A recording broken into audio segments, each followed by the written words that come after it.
कोने रे मां से कोयली उड़ गेले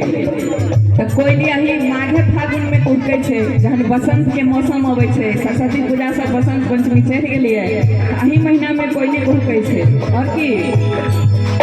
माघे रे फागुन कोयली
नीक लगते हैं सब थपड़ी जरूर बजा के आशीर्वाद दियो